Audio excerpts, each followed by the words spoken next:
Tive um pequeno problema aqui com a conexão, estamos de volta. A ideia da live, para quem está chegando agora, é continuar compartilhando o estudo bíblico aqui no Instagram com as pessoas. Todos os dias havia um vídeo que estava sendo aí colocado do estudo bíblico e por alguns motivos aí a conta acabou sendo bloqueada, enfim. Mas agora nós estamos aí com a intenção de fazer as lives todos os dias aqui nesse horário, para a gente poder encerrar os nossos dias estudando a palavra, todos os dias encerrar os nossos dias consagrando ao Senhor um estudo da palavra de Deus.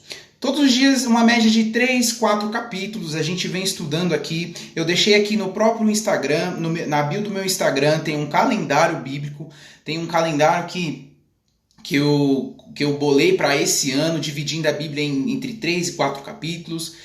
De 1º de janeiro a 31 de dezembro, nós vamos estudar ela por completo, de Gênesis até Apocalipse. Nós vamos entender aí, na totalidade da palavra, aquilo que o Senhor tem para nos entregar, aquilo que o Senhor tem para nos ensinar. Então, vamos, antes de mais nada, compartilha com as pessoas, quem for entrando aí, vai compartilhando, que Deus abençoe, vamos para cima, mais um dia, 14º dia, como eu disse. Hoje nós vamos de Gênesis 43 a Gênesis 45, nós vamos ver o quanto a história de José está sofrendo uma reviravolta.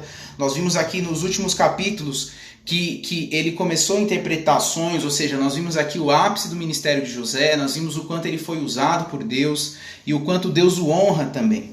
No capítulo 42, último capítulo de ontem, nós vimos o quanto Deus transformou a história de um homem que foi desprezado, de um homem que foi maltratado, de um homem que foi tido como escravo, de um homem que foi tido perante sua família como morto, mas que Deus é um Deus redentor, um Deus que muda histórias, um Deus que não se baseia nos julgamentos que os homens fazem, um Deus que tem propósitos e que cumpre a sua palavra.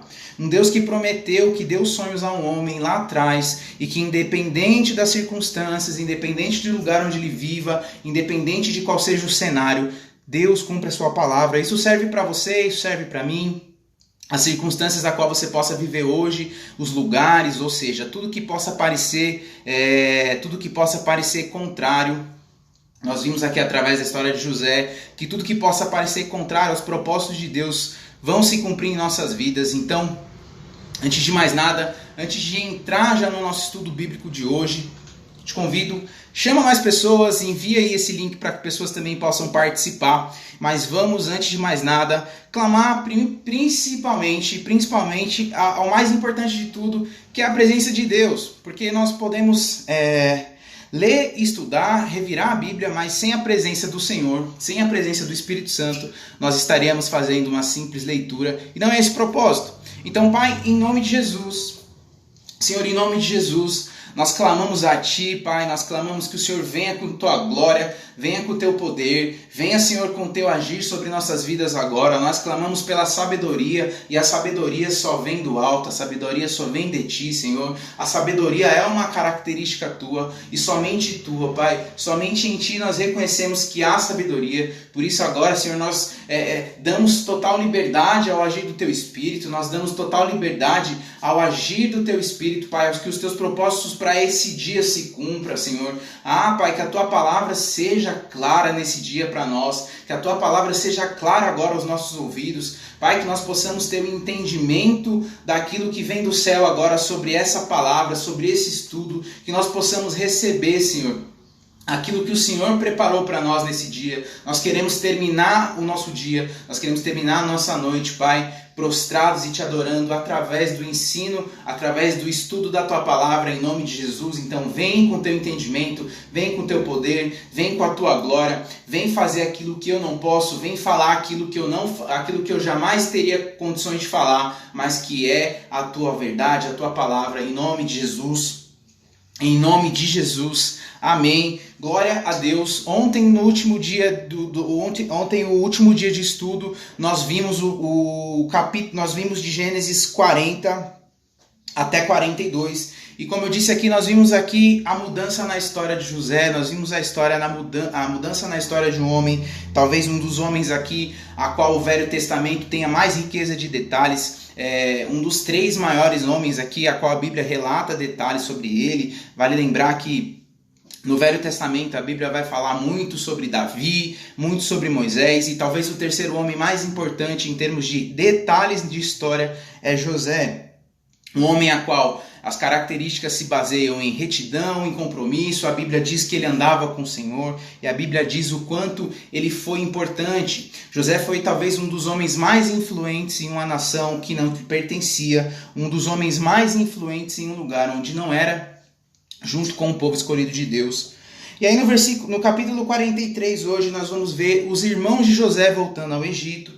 Vale lembrar que houve muita fome, houve muita destruição, as pessoas começaram a passar o grande tempo de escassez. Essa foi talvez uma das maiores revelações, interpretações que o José teve dos sonhos do próprio faraó, e agora eles vivem essa realidade.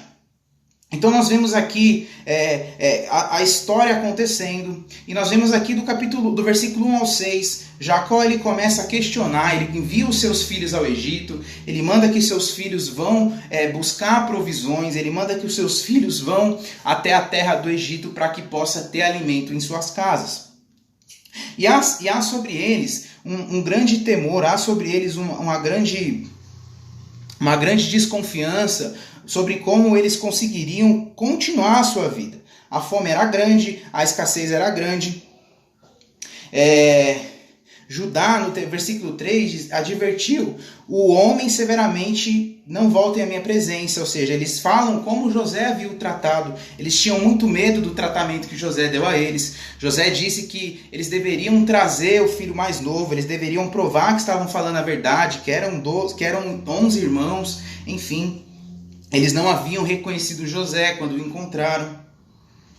No versículo 6, então, Jacó, Jacó, que agora a Bíblia já relata ele como Israel, vale lembrar a mudança de nome, a mudança de identidade no caráter e nos propósitos, mas a Bíblia muitas vezes relata Jacó, e muitas vezes ela relata ainda como Israel. Aqui ele diz como Israel, ele fala: por que me causaram esse mal, contando aquele homem que tinha um outro irmão.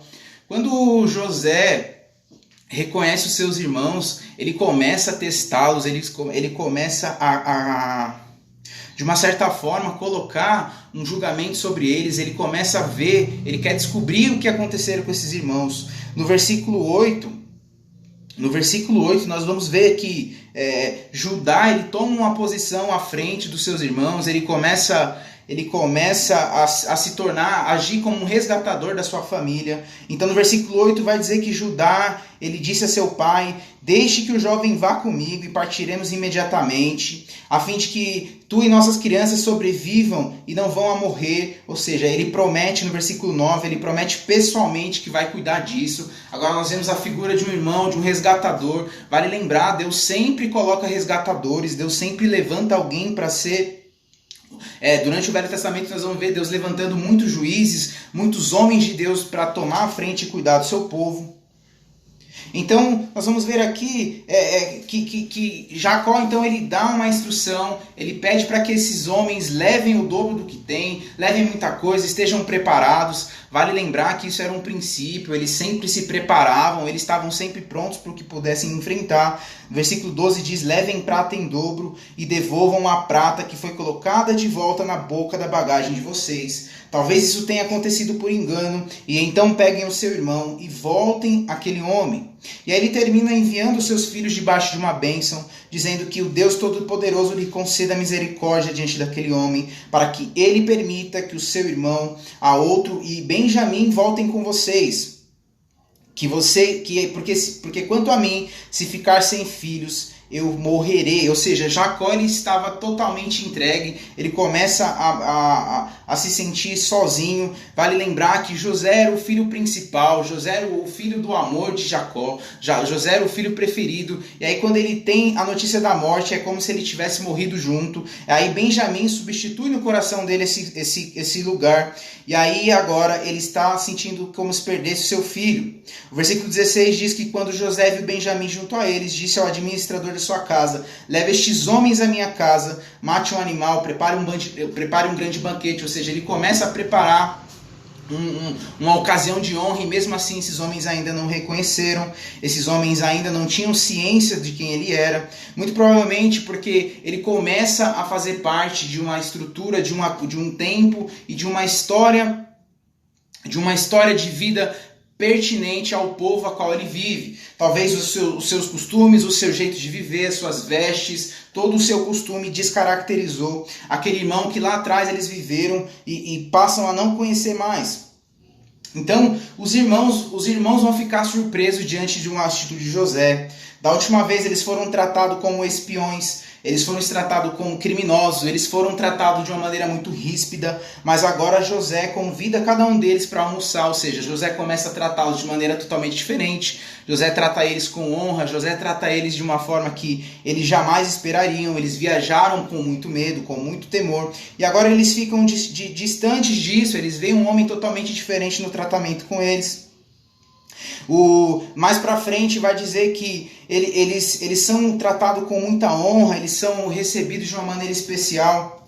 Benjamim, ele toma parte de um cuidado específico de José, a saudade desse irmão. Eu começo a imaginar o quanto o coração desse homem se alegra ao reconhecer os seus irmãos, a querer saber da sua família, ao mesmo tempo que ele ainda não se revela, ele começa a ter informações de como eles viveram, de como está sendo a vida sem ele, de como o pai tem vivido, de como estão os irmãos, de como tudo tem se movido longe desse tempo todo que ele passou com esses irmãos. O capítulo 43 vai terminar nos versículos 30 e 32, dizendo a respeito de como eles foram tratados. Versículo 27 antes diz que ele começa a perguntar a respeito do pai. Ele diz aqui como vai o pai de vocês. Ele começa a ter interesse na sua família, ele começa a sondar a situação.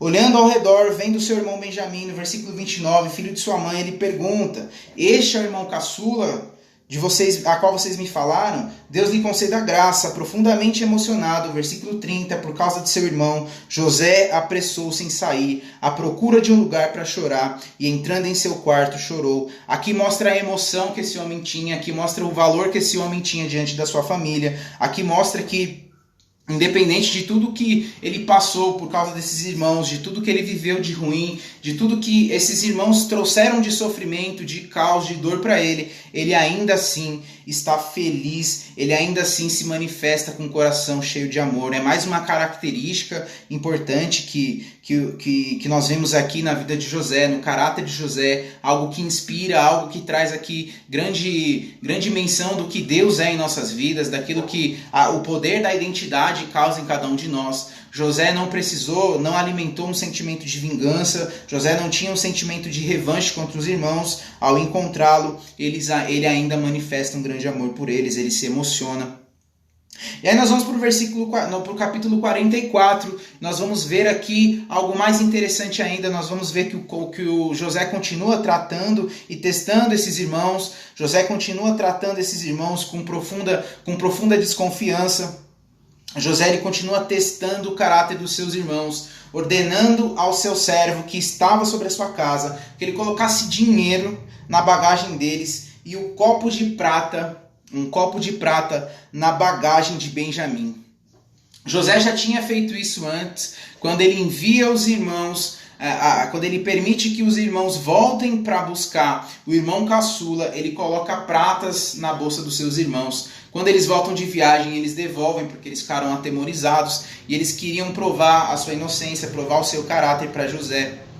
Agora, ele mais uma vez faz isso, ele dá ordem para que os seus servos coloquem esses valores de prata nessas bolsas e colocam algo específico. Ele coloca ali algo muito especial, ele coloca sobre a mala do seu irmão mais novo, ele coloca uma taça de prata, um objeto que remete à nobreza, um objeto que remete a alguém que estaria em condições privilegiadas. E aí eles começam a trazer um novo contexto, eles começam a passar por um julgamento.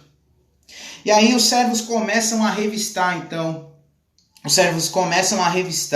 as bagagens de cada um.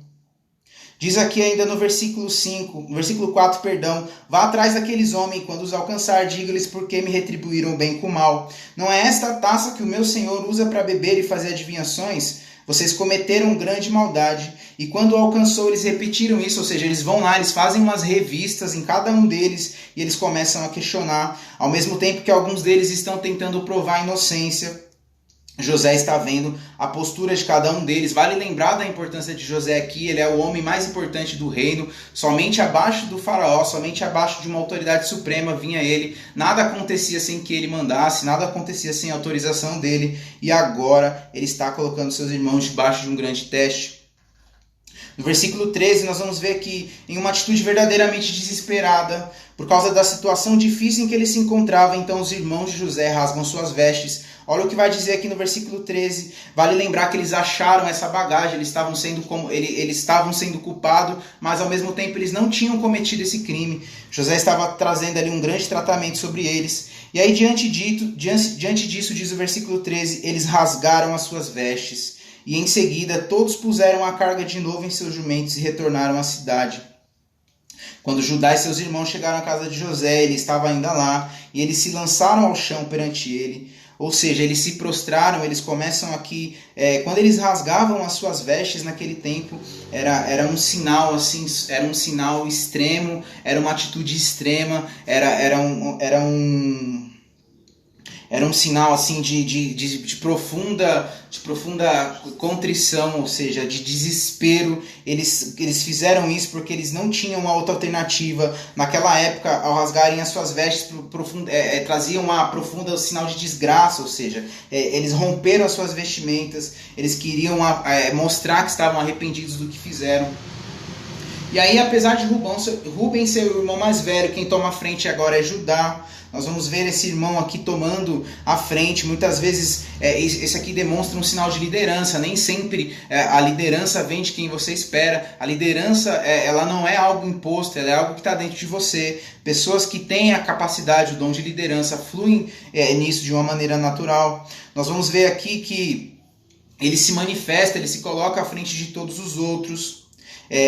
Eles se lançam ao chão. José ele questiona por que vocês fizeram isso. Judá ele toma essa posição. O que diremos ao meu senhor? Ele diz no versículo 16. O que podemos falar? Como podemos provar a nossa inocência? Há nele um senso profundo de que os irmãos vão ser penalizados e ele só se preocupa em salvá-los. Somos todos escravos do meu senhor. E aí ele vai tentando convencer a José que não faça mal aos seus irmãos. Permite-me dizer uma palavra, ele tenta convencê-lo. Não acenda a tua ira contra os teus servos, embora seja igual ao próprio faraó. O meu senhor perguntou a estes servos se ainda tinha pai ou algum outro irmão. Nós respondemos que ele já era velho, ou seja, ele começa a trazer uma defesa sobre seus irmãos. Ele começa a trazer aqui um propósito para que os irmãos sejam perdoados, que não haja uma pena maior sobre eles. Ele diz que o pai, no versículo 25, quando o nosso pai nos mandar de volta para comprar um pouco mais de comida, nós lhe dissemos que se pudéssemos voltar lá, o nosso irmão teria aqui conosco, pois a gente não poderia voltar sem ver a face daquele homem, a não ser que o irmão caçula estivesse conosco. Ele começa a falar da profunda admiração que eles causaram, que eles tinham um grande respeito por aquele homem, por aquela autoridade. Eles reconheceram a autoridade daquele homem, embora não tivessem reconhecido a identidade do seu próprio irmão.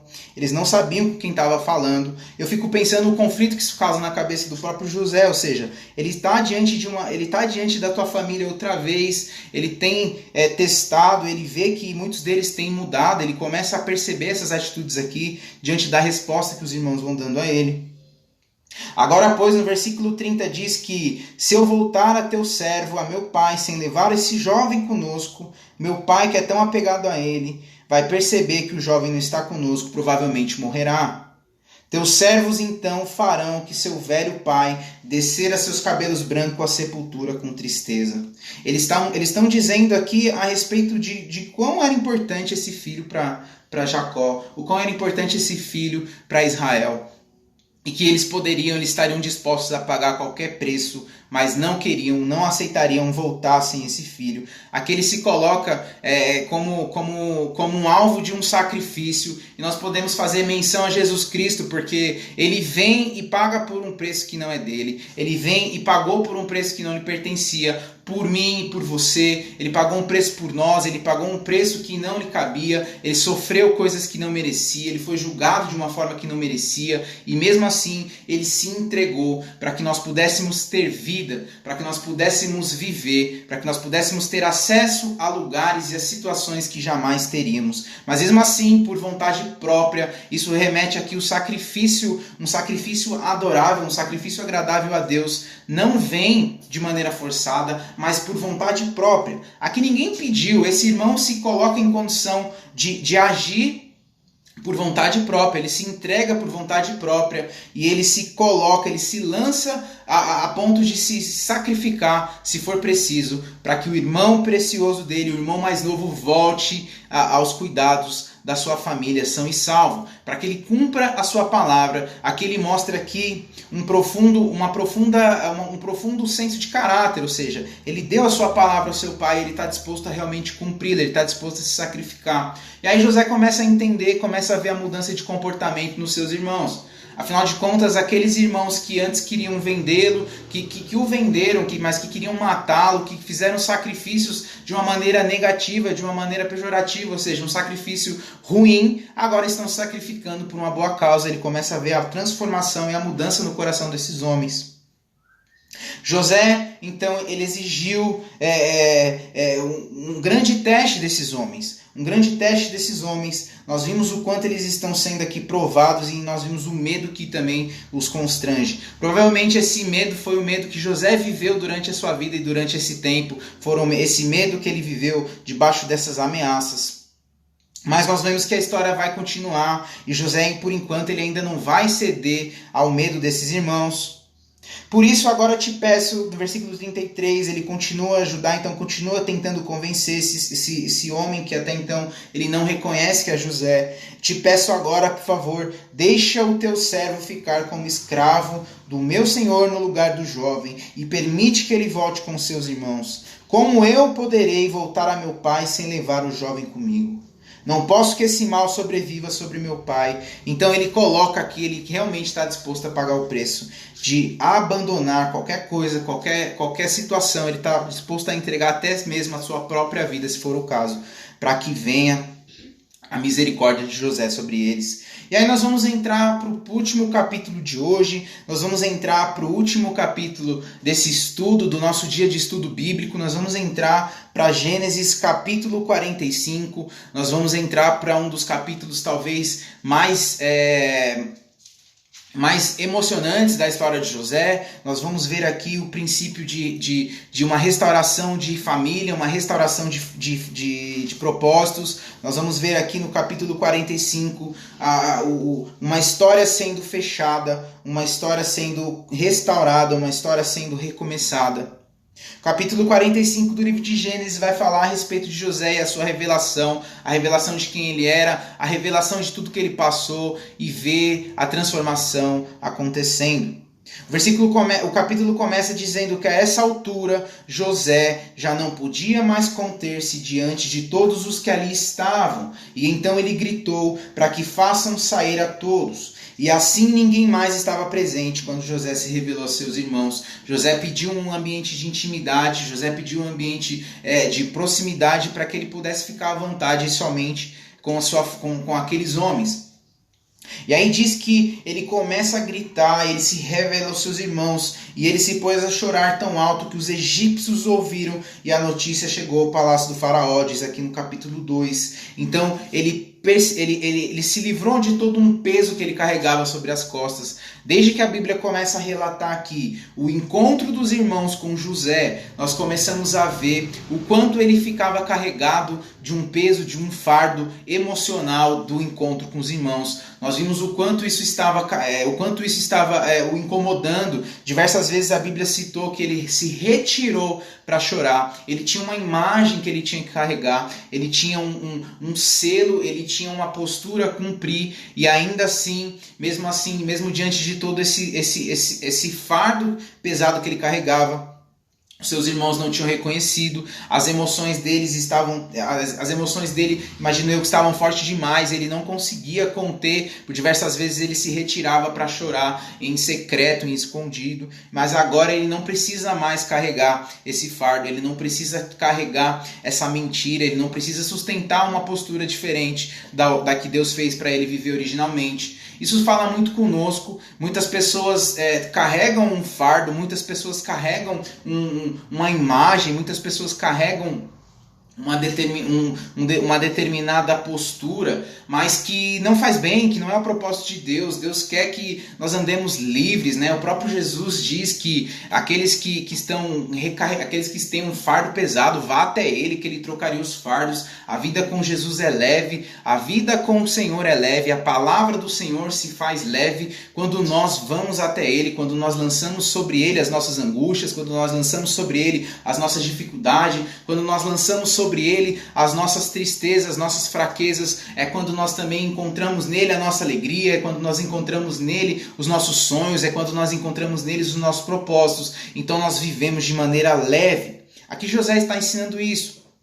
A vida com Jesus, a vida com Deus deve ser leve. Então serve de inspiração para que nós venhamos a entender quais são os fardos que a gente tem carregado, quais são as mochilas pesadas que nós temos carregado. Hoje, diante dessa história, nós estamos aqui tendo a oportunidade de largar essa bagagem para trás, de largar esse ambiente constrangedor, esse ambiente aprisionador, esse ambiente que traz medo, esse ambiente que traz confusão, esse ambiente que traz dores que nós não precisamos carregar. Hoje nós temos a oportunidade de lançar todas elas fora. Nós não precisamos mais chorar escondido, porque agora em Deus nós temos a liberdade de sermos um só e por inteiro. Então, versículo 3, José diz a seus irmãos: eu sou José, meu pai ainda está vivo? Ele questiona. Mas os seus irmãos ficaram tão pasmos diante dele que não conseguiam responder-lhe. E eles pedem e José então pede para que eles cheguem mais perto. E quando eles se aproximam, ele diz novamente: eu sou José, o seu irmão, aquele que vocês venderam no Egito. Agora não se aflinjam nem recriminem por terem me vendido para cá. Aqui é o ponto mais interessante desse capítulo e talvez o ponto mais interessante da história de José. Nós vimos que ele teve um sonho, Deus deu um sonho a ele, Deus deu um propósito a ele, Deus firmou nele um caráter reto, irrevogável. E aí nós vimos o quanto ele sofreu por isso, nós vimos o quanto ele passou dificuldades por isso. Isso nos ensina muitas coisas. Quanto mais próximo de Deus você for, quanto mais próximo de Deus você desejar chegar, quanto mais de Deus você quiser receber na tua vida, mais vão se levantar pessoas contra os seus propósitos. Pessoas que não sonham, pessoas que não se entendem, pessoas que não se reconhecem na presença do Senhor, começarão a questionar aquilo que você tem. Pessoas que não vão entender os teus propósitos, por não encontrarem os propósitos pessoais delas, vão começar a questionar o seu. Isso é a situação, a história que José nos ensina, ou seja, os irmãos passaram isso por ele, talvez pessoas aqui que vão passar, que vão ter acesso a esse estudo, vão reconhecer que já em algum momento passaram por isso é algo normal. As perseguições, os levantes e as dificuldades são coisas pertinentes a quem realmente está buscando e vivendo o propósito de Deus. Mas existe uma questão, o problema não é o que trazem para nós, o problema não é o que fazem conosco, o problema é como nós agimos diante disso. O problema é qual a resposta a gente dá. O problema é como nós agimos diante disso, diante do que nos entregam, diante do mal que nos fazem, diante dos impedimentos que tentam causar em nossas vidas. José nos ensina mais um princípio. Agora no versículo 5, olha o que ele diz: agora não se aflinjam, nem se recriminem por terem me vendido para cá, pois foi para salvar vidas que Deus me enviou adiante de vocês. Pois foi para salvar vidas que Deus me enviou diante de vocês. Pois foi para salvar vidas que Deus me enviou diante de vocês. Quem reconhece propósitos, quem reconhece seu chamado, quem reconhece o seu lugar, quem reconhece quem Deus é na sua vida, não perde o seu tempo trazendo bagagens para trás, para um momento presente. José não perdeu tempo guardando mágoas, José não perdeu tempo guardando rancor, levando sofrimento. José não precisou remoer, José entendeu o seu propósito, José foi excelente, por isso ele viveu honra, por isso ele viveu glória, por isso ele viu Deus se manifestando na vida dele, por isso ele viu Deus agindo através da vida dele. Foi Deus que trouxe para mim, Deus me trouxe aqui, Deus me enviou aqui para salvar vidas, esse é o propósito do Evangelho, é salvar vidas. Tudo que acontece na minha vida é para que vidas sejam salvas, tudo que acontece na tua vida é para que vidas sejam salvas. Muitas pessoas perdem tempo, perdem anos da sua vida, perdem oportunidade de manifestar a glória de Deus por não entenderem que o propósito é salvar vidas. O propósito é salvar vidas, independente daquilo que Deus colocou nas tuas mãos. O propósito é o mesmo, salvar vidas. Um dia quem está assistindo aí do outro lado provavelmente já se perguntou o porquê Deus, ou para que Deus tem te chamado, para que Deus tenha te chamado, o que eu posso fazer para Deus, o que eu posso fazer para que Deus seja manifesto na minha vida. E aí é uma questão muito particular. Agora, o propósito é um só, é salvar vidas. Se um dia, muito provavelmente, eu não tivesse ouvido alguém falando a respeito de Jesus, talvez eu não estivesse aqui. Essa pode ser a minha e também a sua realidade. Ou seja, o que Deus quer é que vidas sejam salvas. E reconhecer, entregar a glória a Deus é talvez uma das maiores características, das maiores qualidades, um dos maiores poderes que a gente possa ter. Reconhecer que é Deus quem faz em nossas vidas, é Deus quem age através de nós e a glória é toda dele, não há mérito nenhum em nossas vidas. José, mesmo sendo um cara extremamente excelente, reconhece esse princípio. Não foi por causa de vocês. Não se recriminem, ou seja, ele não coloca pecados, não coloca acusamentos sobre eles. Quantos de nós teria uma atitude diferente? Quantos de nós teria ali uma postura arrogante, uma postura que não condiz com aquilo que Deus faz? Talvez por isso José foi um homem tão honrado, talvez por isso ele foi um homem tão maravilhoso e tão marcante, talvez por isso a Bíblia gaste tanta riqueza de detalhes na sua história, por ele ter um coração que agrade a Deus, por ele ter uma postura que agrade a Deus, um homem reto. Talvez muitos de nós aqui apontariam o dedo e exigiria um perdão, exigiria uma situação maior, que esses irmãos viessem a se humilhar. José não queria nada disso. Houve anos de fome e eu vim aqui, eu estive à frente. Ele quer dizer aqui, Deus me enviou à frente, versículo 7, para que preservasse um remanescente nessa terra e salvar-lhes as vidas com grande livramento. Ele reconhece o propósito. Cara, isso é incrível. Versículo 8, ele continua dizendo: assim, não foram vocês que me mandaram para cá, mas sim o próprio Deus, e ele me tornou ministro do faraó, me fez administrador de todo o palácio, do governador de todo o Egito. E agora voltem depressa ao meu pai e digam-lhe: assim diz o seu filho José, Deus me fez senhor de todo o Egito, vem para cá e não te demores. Vem para cá e não te demore. É incrível o que Deus faz na vida de alguém que permanece fiel a Ele, independente de circunstâncias, independente do que está passando, independente do que foi acontecendo. Deus é um Deus fiel, e como Deus se alegra em atitudes como essa de José. Um homem que não deixa Deus para trás em nenhuma situação. Um homem que tinha de tudo para murmurar. Um homem que tinha de tudo para questionar a Deus. Um homem que tinha de tudo para ser infiel ao Senhor. Um homem que tinha todas as motivações para não cumprir com excelência propósitos. Um homem que tinha o cenário perfeito para ser um homem falho, mas que decide permanecer reto, ter um coração reto. E aí esses irmãos voltam. Eles voltam para casa, eles voltam ao seu pai, eles vão com a consciência de tudo que está acontecendo, eles voltam e eles dizem aos seus pais, dizem ao seu pai no versículo 12, eles vão falando aqui: vocês estão vendo com seus próprios olhos, meu irmão Benjamim também, que realmente sou eu que estou falando com vocês. Contem a meu pai quanta honra me presta no Egito, tudo que vocês mesmos testemunham, tragam ao meu pai para cá. E aí no versículo 14 vai mostrar o quanto de amor esse homem tinha, o quanto de amor esse homem tinha pelos seus irmãos. Isso talvez seja uma das maiores características. Nós precisamos entender que o nosso maior poder, quanto filhos de Deus, é o amor. Nós podemos ter sabedoria, nós podemos ter conhecimento, nós podemos manifestar dons. Isso a Bíblia, diversas histórias, vai mostrar que homens que não servem a Deus também fazem. Vai mostrar que homens que não têm aliança com Deus também fazem as mesmas coisas. E quais seriam os nossos diferenciais? Qual é o diferencial de um homem e de uma mulher de Deus? Aonde Deus pode realmente manifestar poder, como é essa muitas vezes a nossa oração. O nosso diferencial e o nosso poder, quanto filhos de Deus, quanto servos do Senhor, é o amor.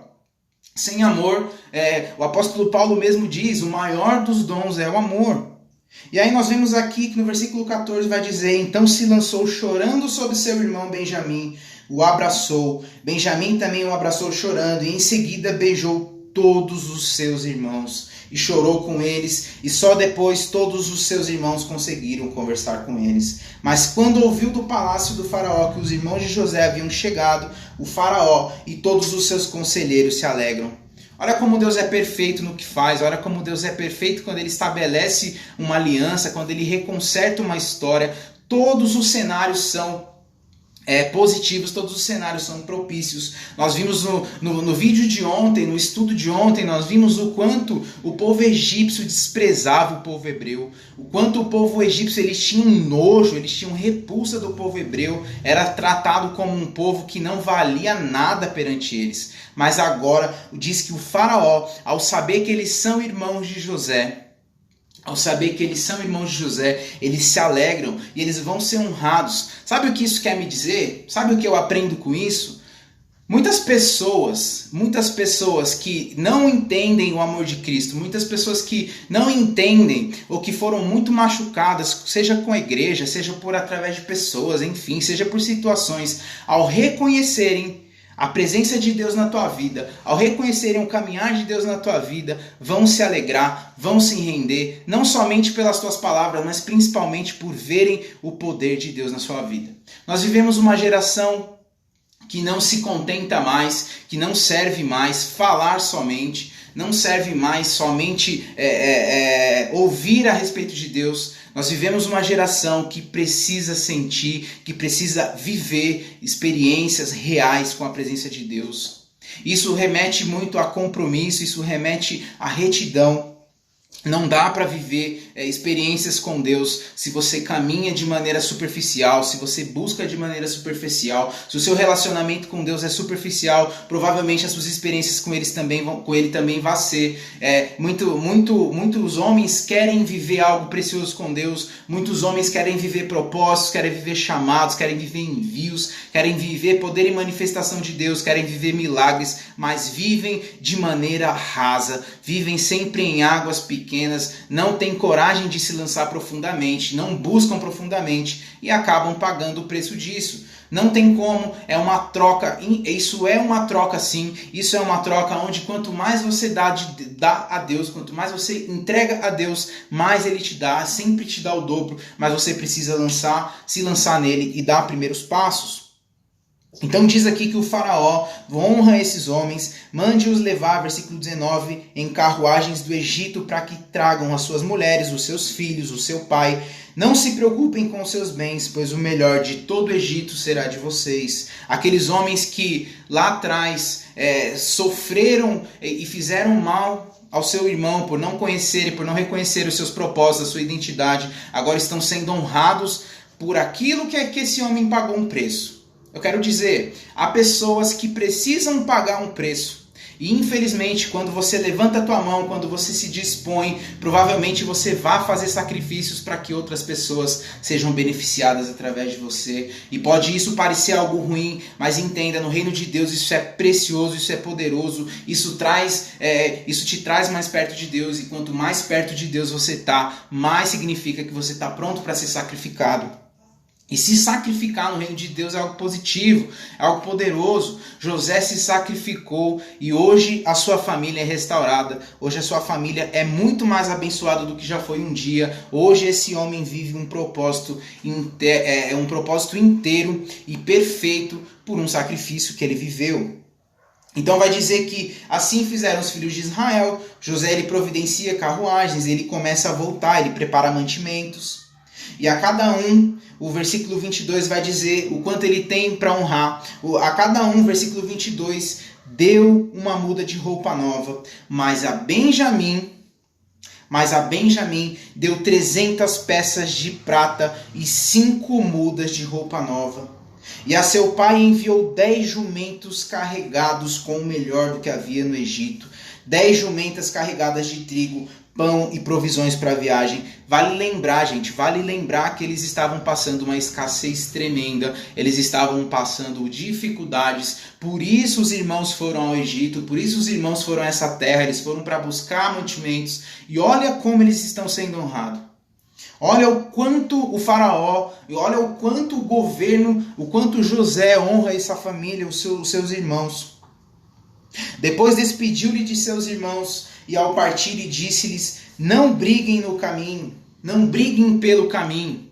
Olha o que ele ensina: não briguem pelo caminho, vão em paz. Ele restabelece aqui essa restauração, todo esse momento que Deus preparou, ele não deve se perder quando você sai daqui. E quantas pessoas vivem restauração, quantas pessoas vivem momentos de perdão, mas deixa que isso se perca, deixa que isso vá embora. Na primeira oportunidade elas vão embora e quando elas saem elas perdem a bênção. Quantas vezes a gente sai, se distrai, se perde na presença de Deus, quantas vezes a gente deixa que a presença tão preciosa, que Deus leva tanto tempo para reconstruir, vai embora de maneira leve, vai embora de maneira tão rápida. Quantas vezes a gente deixa que o fluir de Deus em nossas vidas se vá, quantas vezes a gente deixa que a bênção do Senhor se vá, quantas vezes a gente não percebe o quanto a gente é vulnerável ao guardar os presentes que Deus nos dá. Ele diz aqui: vão em paz pelo caminho, não briguem, não briguem. A briga foi o momento, foi o que destruiu essa família. Ele tinha entendido o princípio, Deus está restaurando algo precioso. Não briguem. Continuem mantendo aquilo que o Senhor fez. Talvez esse seja um dos nossos maiores problemas. Talvez a inconstância que nos ronda. Talvez um monte de situações que a gente permite no nosso dia a dia que venha nos roubar da presença de Deus. Uma série de situações que a gente permita entrar em nossas casas, em nossos corações, na nossa vida, nos nossos propósitos com Deus. Quantas vezes a gente começa algo, quantas vezes Deus começa a nos visitar, quantas vezes Deus começa a nos chamar para cumprir um propósito, quantas vezes Deus nos começa a dar algo precioso e a gente deixa que isso se perca, e a gente deixa que isso seja deixado de escanteio. Quantas coisas a gente começa para o Senhor e não termina. Aqui José está dizendo: ei, Deus nos restaurou, vão em paz, não briguem, não se percam pelo caminho. E a partir daí nós vamos encerrando esse capítulo, nós vamos encerrando esse estudo de hoje, vendo o final do capítulo 45. Então vai dizer que eles partiram do Egito, eles voltaram para Canaã, eles chegaram a Jacó. E aí eles dão a notícia a Jacó. Aí o pai que sofreu a perda do seu filho precioso, do seu filho que ele mais amava, vai ter uma notícia extremamente bombástica aqui. Olha o que diz no versículo 26. Então eles lhe deram, ao chegarem em Canaã, eles lhe deram a notícia: José ainda está vivo, e na verdade ele é o governador de todo o Egito. O coração de Jacó quase parou, não podia acreditar nele, mas quando lhe relataram tudo o que José lhes dissera, e vendo Jacó seu pai, as carruagens que José enviou para buscá-lo, o seu espírito reviveu. O seu espírito reviveu e disse Israel: basta, meu filho José ainda está vivo, irei vê-lo antes que eu morra.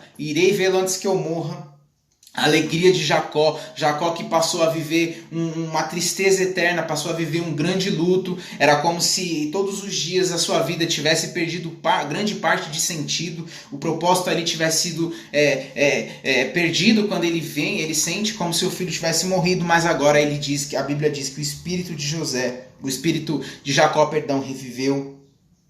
Benjamim, o irmão anterior, ele parecia estar exposto a risco maior, ele passou a ser a preocupação, mas agora Jacó tem o seu coração restaurado. Ele tem o seu coração restaurado porque o seu filho vive. Nós vimos aqui, é como se nós estivéssemos vendo um pai que recebe a notícia que seu filho revive e ele se alegra, ele volta a viver. E aí nós temos aqui menção à ressurreição. Ele ressurgiu, ele volta a viver. Nós temos um Cristo, alguém que se sacrificou para que nós pudéssemos ter vida eterna, alguém que se lançou à morte para que nós pudéssemos viver. E aí ele volta, ele começa a entender que ele tem que aproveitar os últimos tempos, ele não tem mais motivos para ficar para trás, ele não tem mais motivo para tomar aquela sentença. Essas palavras, elas mostram um triunfo. Jacó, de fato, ele poderia reviver Ele poderia rever o seu filho, aquele filho que ele passou a pensar que estava morto. Nós vimos aqui um princípio de restauração, nós vimos comunhão, nós vimos perdão, nós vimos o quanto Deus é um Deus fiel, é um Deus poderoso, é um Deus que se preocupa conosco, é um Deus que nos protege, é um Deus que nos ensina, é um Deus que nos prepara, é um Deus que nos coloca em lugares onde a gente não merecia. E Deus, ele nos testa. José, ele fez tudo isso com seus irmãos. José os testou, José os provou, José viu que eles estavam prontos, José viu que eles mereciam uma nova chance. José mostra aqui as características de Deus para conosco todos os dias da nossa vida. Deus, ele nos permite provar, principalmente para nós mesmos, que nós temos a capacidade de mudança. Esses irmãos que lá atrás planejaram a morte, planejaram a venda, planejaram o sacrifício de José, agora foram irmãos que de maneira natural se colocaram durante o decorrer dessa história aqui, desse teste que passaram, a ser instrumento de sacrifício. Nós vimos o quanto José os amava, nós vimos o quanto José se fez livre. Se fez livre de rancor, se fez livre de mágoas, se fez livre de coisas que aprisionam a nossa mente e o nosso coração. E fica aqui talvez um enredo, talvez um dos maiores ensinamentos para nós. Vale a pena carregar essas coisas durante a nossa vida, durante a nossa história? Vale a pena carregar a mágoa, a tristeza, o rancor? Vale a pena carregar